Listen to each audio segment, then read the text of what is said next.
Our programs offer many languages. Please visit suprememastertv.com/schedule. Nos programmes offrent plusieurs langues. Veuillez visiter suprememastertv.com/schedule. Nuestros programas ofrecen varios idiomas. Visiten suprememastertv.com/schedule. Nossos programas oferecem vários idiomas. Acesse suprememastertv.com/schedule. हमारे कार्यक्रम पेश किए जाते हैं कई भाषाओं में। कृपया देखें suprememastertv.com/schedule。我们的节目提供多种语言，请看 suprememastertv.com/schedule。 Rancangan kami menawarkan banyak bahasa. Sila kunjungi suprememastertv.com/kehadapan-schedule.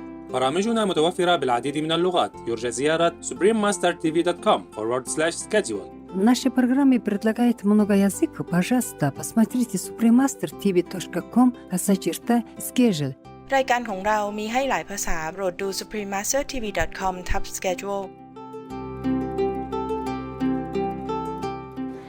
The precepts are very important, not only for nuns and monks, but for you as well, if you want to be liberated while you are taking care of your duties in the world according to your karma.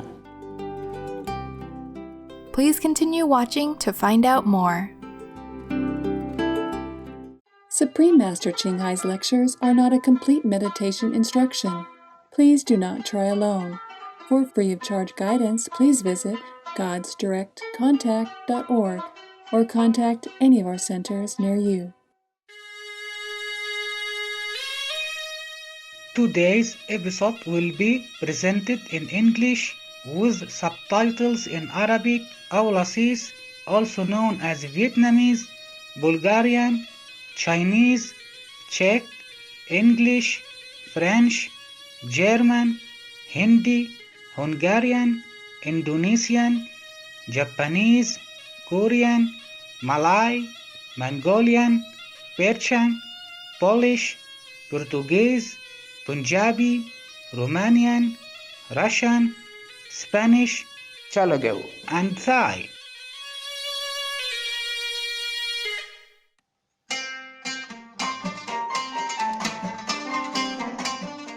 تحيات مبهجة مشاهدينا محبي السلام. اسمي ناش، الشعب التونسي المحب يصلي أن يبقى الله دائما بجانبكم.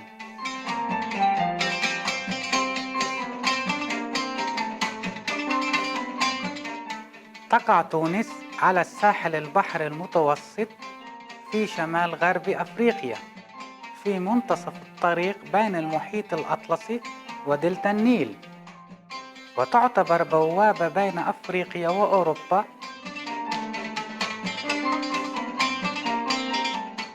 تحتضن تونس تراث ثقافيا غنيا يعود تاريخه إلى 3000 سنة من الحضارات القديمة، متضمن تنوعا من الثقافات الأوروبية والمتوسطية والإسلامية والبدوية.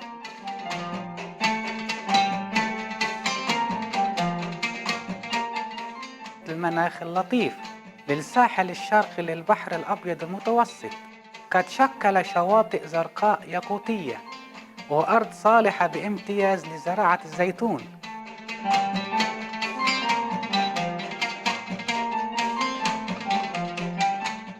تحتل تونس مرتبة ضمن 10 الأوائل في إنتاج زيت الزيتون في العالم، ومن الرائع إنها تستخدم طرق تقليدية قديمة لإنتاج الزيت.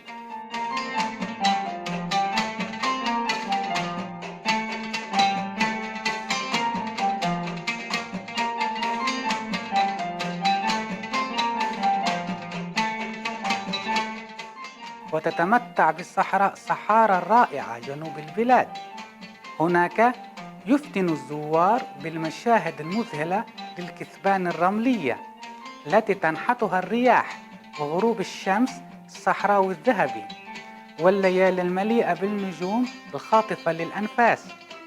ربما أعظم سحر في تونس آت من شعبها التونسيون أنقياء ويملأهم الشغف، يحترمون التقاليد، يستمتعون بالحياة، ولا يعكر صفوهم صخب وضجيج محيطهم.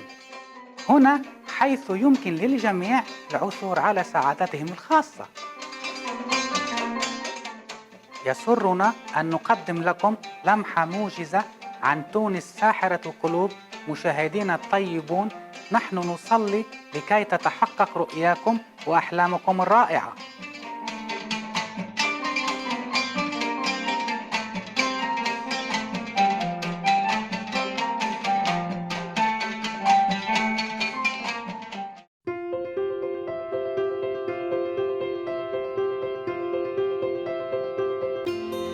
على مدى أكثر من 3 عقود كبيرة المعلمين تشينغ هاي تنير درب عالمنا من خلال تعاليمها الإلهية كمعلم حقيقي. تمنح المعلمة طريقة الكوانيين في التأمل لأولئك التواقين لاكتشاف طبيعة الله داخلهم وتحقيق التحرر الأزلي من دوامة الحياة الموت. خلال حياتهم طريقة الكوانيين مورست من قبل سائر المعلمين مستنيرين أمثال بوذا، كونفوشيوس، والغوروراناك ويسوع المسيح، لاوتزو، الإله كريشنا، الإله مهافيرا، والنبي محمد صلى الله عليه وسلم، والعديد غيرهم. إنها تؤكد إنه بذكرنا الحثيث لله والتضحية من أجل الآخرين وعدم انتهاك القوانين الكونية سنصل لأعلى مرتبة يمكن أن يبلغها بشر وندرك الهدف من وجودنا على هذه الأرض. كبيرة المعلمين تشينغ هاي هي مثال حي واستثنائي للرحمة، فهي تقوم بانتظام بتقديم المساعدات العينية والمالية فضلا عن المحبة للاجئين والمشردين والمتضررين من الكوارث الطبيعية وسواهم ممن يحتاجون الغوث. كبيرة المعلمين تشينغ هاي ممتنة بشدة لله تعالى على كل المساعدة المالية والمواساة والدعم الذي يقدم للمحتاجين والأقل حظاً أو لأي قضية نبيلة طوال هذه السنوات، بوصفها أداة متواضعة تنقل رحمة الله ومحبته لأبنائه الغاليين. كبيرة المعلمين تشينغ هاي تتلقى الدعم والمحبة من مختلف المنظمات ووسائل الإعلام والحكومات والأفراد فضلاً عن العديد من الجوائز، منها جائزة غوثي للسلام عام 2006 وهي تضاهي جائزة نوبل للسلام في الشرق، جائزة القيادة الروحية العالمية في عام 1994، جائزة مهافير في عام 2008. وتم الإعلان عن يومي فبراير 22 و25 أكتوبر يوم كبيرة المعلمين تشينغ هاي، ومواطن فخري في الولايات المتحدة. وقد كرمت على مر السنين بمنحها العديد من الجوائز وأوسمة الشرف تقديراً لأعمالها الخيرية والإنسانية المتميزة.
نأسف لعدم قدرتنا على عرض المزيد من الجوائز والتكريم لعدم وجود المساحة ولضيق الوقت. وكصوت حقيقي يدافع عن أصدقائنا الحيوانات الجميلة، كبيرة المعلمين تشينغهاي تشجع على اتباع النظام الغذائي النباتي المفعم بالمحبة والسلام، الذي من شأنه إيقاظ الوعي الإنساني لمدى قدسية الحياة بكافة أشكالها، وصولا إلى عالم مجيد تعمه النباتية ويسوده التناغم، حيث الحيوانات والبشر يعيشون في وئام. إن مبادراتها لنشر النهج النباتي متنوعة وتشمل توزيع نشرات العيش البديل وسلسلة المطاعم النباتية الدولية لافينغ هات، شركات المنتجات الغذائية النباتية، شركات الفراء النباتية، وتلفزيون كبيرة المعلمين، بالإضافة إلى مكالمة الحكومات وكبريات وسائل الإعلام والمشاركة في مؤتمرات عبر الدائرة التلفزيونية مغلقة بشأن تغير المناخ. علمنا بذلك أم لم نعلم إن لجهودها تأثير هائل على الوعي العالمي فيما يخص الإحسان للحيوانات، وكيف أن نمط الحياة هذا يمكن أن يحقق السلام الدائم بين الدول، إضافة لإنقاذ كوكبنا من آثار تغير المناخ والكوارث.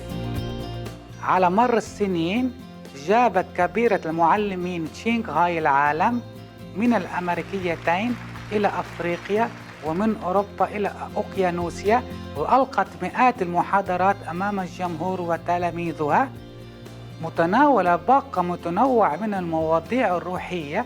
يشرفنا اليوم أن نقدم واحدة من هذه المحاضرات العميقة بعنوان سورانجاما سوترا، التعليمات الأربعة الواضحة غير القابلة للتغيير عن النقاء، الخاتمة، وتأسيس مكان الصحوة، الجزء 1 من 8 ضمن سلسلة بين المعلمة والتلاميذ، مقدمة باللغة الإنجليزية في 24 ديسمبر 2018.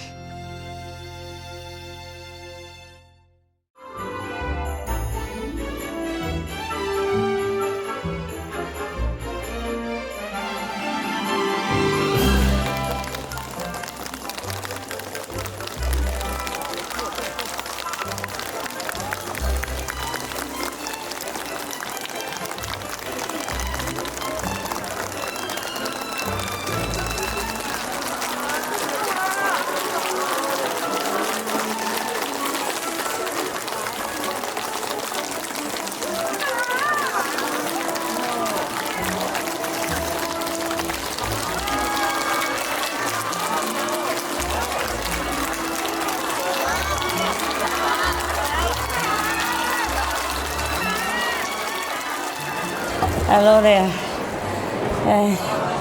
I should have a hat, right? I have one somewhere. I thought tomorrow is Christmas Day, no? Why you wear hat already tonight? I have no idea.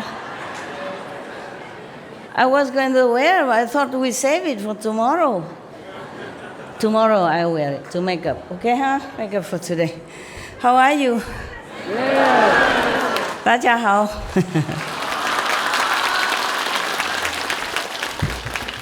今天已经圣诞节了吗？ Is it already Christmas today? Huh? No, huh? After midnight, right? I have 3.5 hours, then I can run back to it. Okay, thanks a lot. Thank you. You look good in hat. My God, the Taiwanese, they really can. Did they tell you to bring, or they just give it you here? Wow, how can they buy 10,000 hats in one day? More than 10,000 perhaps. Oh, incredible, incredible, incredible. Wow, wow. Wow. All these are nuns? Yes. Wow. Omitofo. Hare Krishna. You monk, you can sit up here, love.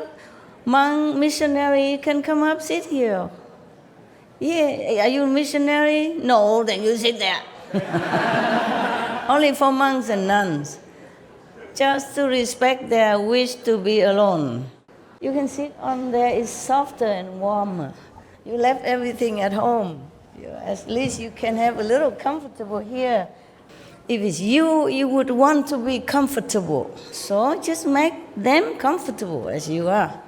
You should do everything just the way you would like it for yourself. It's so simple, my God. Huh?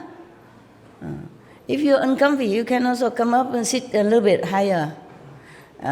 If you have a cushion, it's good.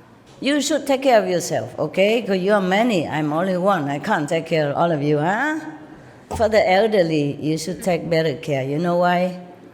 The monks especially, because they sacrifice all their life for what? You know? For you, or for, at least for themselves, to be liberated. At least they take care of themselves.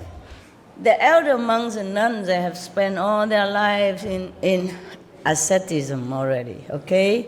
The one who really want to practice, want to follow the Buddha, or want to follow Krishna, or want to follow Mahavira, whomever these masters are, they really want to follow this ideal. So, and all their life they already endure a lot to reach God, whether they have reached or not, but they have done their best, you know, everything they've done according to the ideal, okay?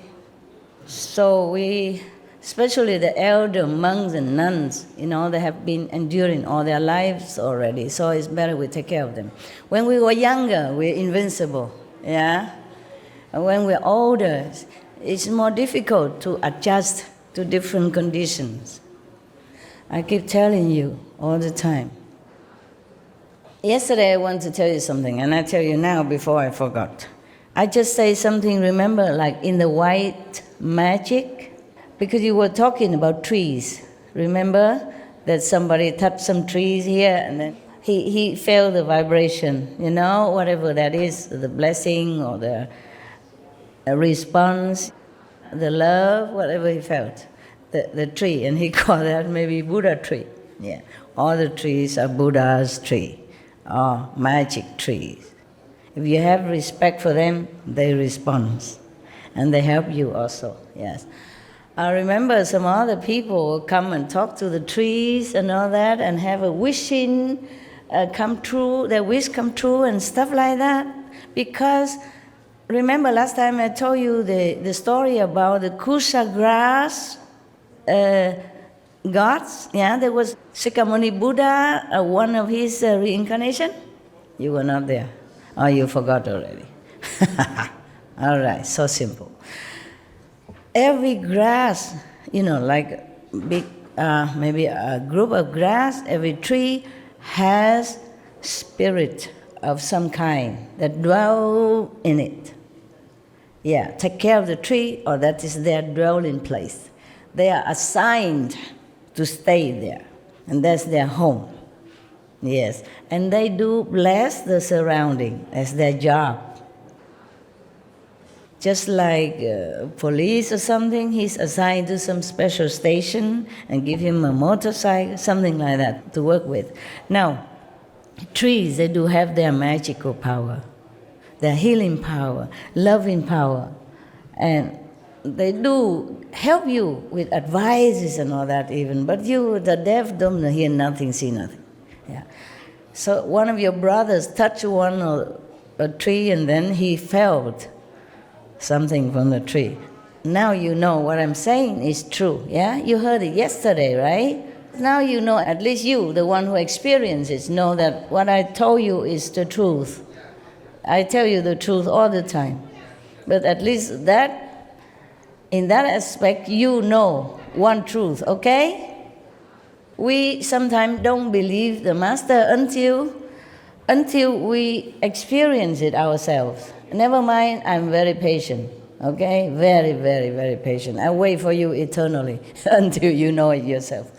Now, the trees and the grass and the plants, they all have their blessing power. I even told you that in Cancun. All right, so now, in the white magic kind of practice, people even advise you, like you make friend with one tree that you like, and then if you are sick or you have problem, you just come and hug the tree or tell the tree your problem, and then promise you come back again to visit, and then you will get better. Yeah. Please don't hug all my trees, because too many of you, the tree is already feeling scared. Because everybody hugs, then the tree will become like their skin will get worn out. Let them be, okay, huh? No touchy-feely, huh? You are saying already you should bless the trees, not vice versa. Shameless. I'm just telling you, this is some kind of white magic that people practice like that, okay? Yeah. Of course, there are many other ways to practice. It's just because yesterday you talked about the trees, so I want to mention that to you as well. Huh? Okay, now, where were we yesterday? Yeah, okay. The precepts are very important, not only for nuns and monks, but for you as well, if you want to be liberated while you are taking care of your duties in the world according to your karma. Yeah? Not everyone can be nuns and monks, of course. It's a very difficult undertaking. It's very difficult. It needs a lot of discipline, a lot of training yourself, a lot of self-introspecting, a lot of sacrifice, yeah, for personal taste, personal freedom, everything, many things. Yesterday, when I given you some cookies or crackers, I say if you're hungry at night, maybe you shouldn't eat a lot, but you can eat a little bit of this to calm your stomach. I was talking to the nuns and the monks, and then one of you said, I'm hungry, master, hungry, master. You always hungry when you see my cakes or my so-called blessed food. I was talking to the monks and nuns, because the monks and nuns sometimes they don't eat in the evening. So I thought, okay, in case it's cold here and your time change, and if you're really hungry, eat a little bit of this exception. I was talking to these people, not you. Because you can always go kitchen anytime, after midnight, before midnight, and then take something to eat. The monks and nuns, they don't do that. Maybe because they don't eat in the evening. Maybe because they keep the dignity. I was worried, the monks and nuns, because of time change from their country here, and maybe here midnight is there, midday over there, or before midday, so that if they're hungry, they could eat a little bit to calm themselves, and then they meditate to erase that, whatever's supposed to have, if karma. So yesterday, the Buddha have pleaded with the Bodhisattva and Ananda and all these people, saying that you should use your power of transformation and appear to the world in the form of people, in the form of lay person, minister, kings, virgin youth, maidens, and so forth, even prostitutes, widows, profligates, thieves, butchers, or dealers in contraband, and doing the same job like they are doing, in order to lead them to the righteous place, the teaching of the saints. But these people, like the Bodhisattva or the monks, even though they appear thus to work the same as other people, lowlier people or unenlightened people, but they should never say of themselves, like, I am truly a Bodhisattva, or I am truly an Arhat, or let the Buddha's secret cause leak out by speaking casually to those who have not yet studied. What does that mean? Meaning, suppose you already initiated, you have all the instruction given to you how to meditate, and recite the 5 names and what to do, etc., etc. You should never tell that to other people who are not yet acquainted with the teaching and who not even know what the 5 names meditation. Of course, as I told you at the time of initiation, you keep all that to yourself. Same here, same here. Otherwise, if it's not, then why the Buddha say that? Because it is true that the initiation should not be told to the people who are not acquainted to the teaching or who are not aspiring to become one of the meditators or the truth seeker and those. Just like Jesus say, do not give pearl to the swine. The pearl, the precious pearl, is likened to the teaching of God, of the initiation, precious teaching. We should not just go out and just say anything about that when they're not ready. Then the Buddha continued, how can people who made such climbs other than at the end of their lives, and then only to those who inherit the teaching, be doing anything but deluding and confusing living beings and indulging in a gross false claim? So Buddha warned us that we should never do that. Maybe at the end of their lives, and then only to those who are already in the path, who inherited the teaching. That's what the Buddha meant. Those who already know the path, already know the initiation process. And then maybe at the end of your life, if you are really a bodhisattva or a saint manifested, then you say, I am so and so. Now, there was one guru in India, the Sikh guru. I don't remember the 3rd or the 5th, one of the 10th, one of the 10 Sikh gurus. He was very old already, 70-something. But he has been, he know nothing about practice of meditation until one day he met one of his acquaintance or family members was reciting something, some of the teaching. And then he overheard it and he asked her, what is that that you are reciting? So his acquaintance tell him, oh, this is a teaching of Guru so-and-so, one of the Sikh guru before. And then he said, what is a guru? She said, you don't know guru? You have no guru? Then don't come near me. In India, I don't know now, but before, if you have no guru at all, you don't have master teach you anything, then you are just a nobody. They don't let you in their kitchen because it might be contaminated their food.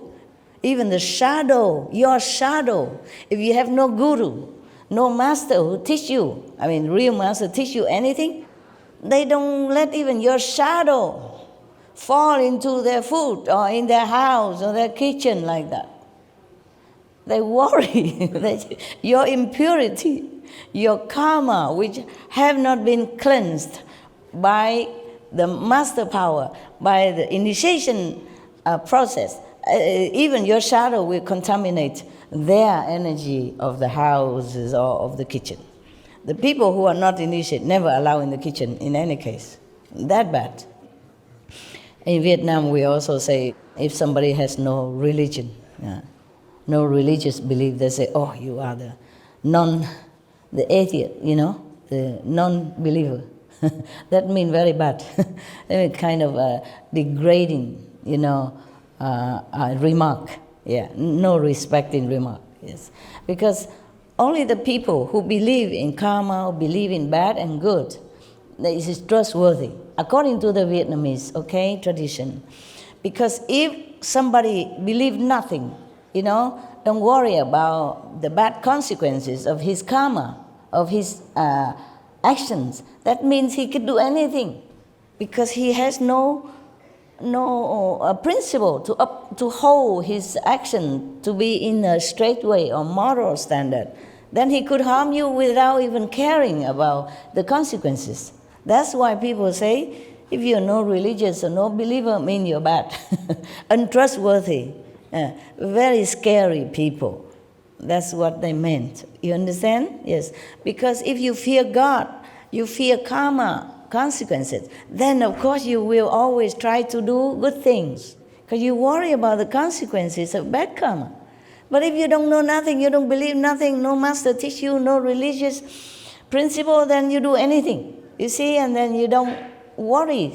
So how can you trust such a person?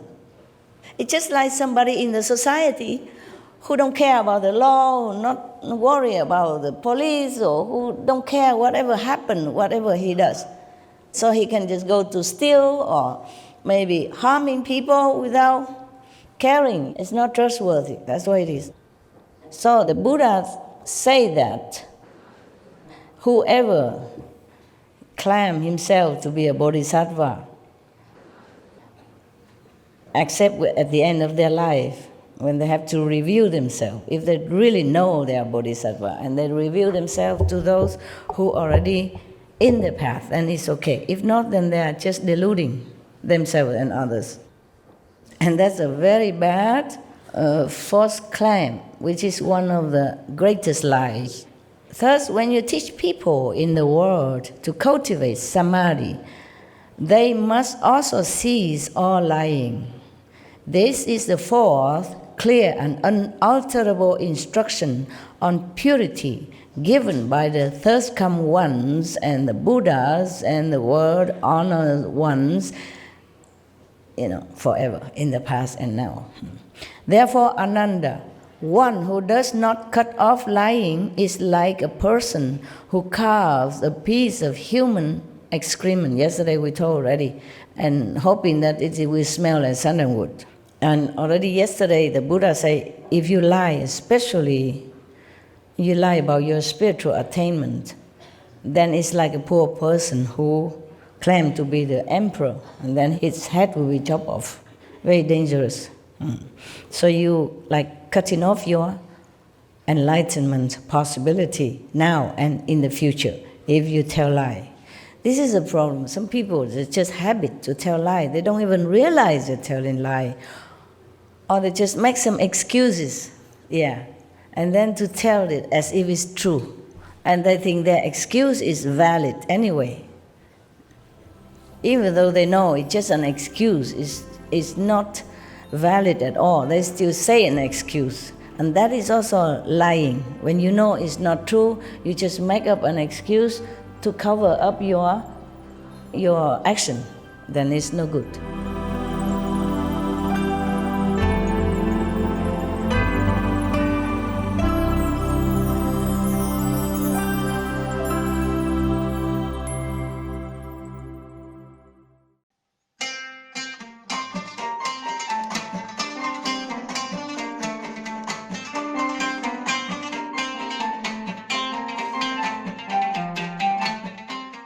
مشاهدينا المحبين، شكرا لانضمامكم إلينا بالبرنامج اليوم بعنوان سورانجاما سوترا، التعليمات الأربعة الواضحة وغير القابلة للتغيير عن النقاء الخاتمة وتأسيس مكان الصحوة لجزء 1 من 8 على بين المعلمة والتلاميذ. التالي مختارات من كتاب لاوتسو، الفصل 1 هبة السماء، الجزء 1 من 2 على كلمات من الحكمة، مباشرة بعد نشرة الأخبار الجديرة بالذكر. رجاء ابقوا معنا على قناة كبيرة المعلمين لمزيد من البرامج الإيجابية. عسى أن تتصلوا أنتم وجميع الكائنات بالمحبة الإلهية. Loving viewers, thank you for joining us for today's program entitled The Surangama Sutra, the Four Clear and Unalterable Instructions on Purity, Conclusion, and Establishing a Place for Awakening, Part 1 of 8 on Between Master and Disciples. Coming up next is selection from the book of Li Zhu, Chapter 1, Heaven's Gift, Part 1 of 2 on Words of Wisdom. Right after noteworthy news. Please stay tuned to Supreme Master Television for more positive programming. May divine love connect you and all beings. Our programs offer many languages. Please visit suprememastertv.com/schedule and suprememastertv.com/EMD.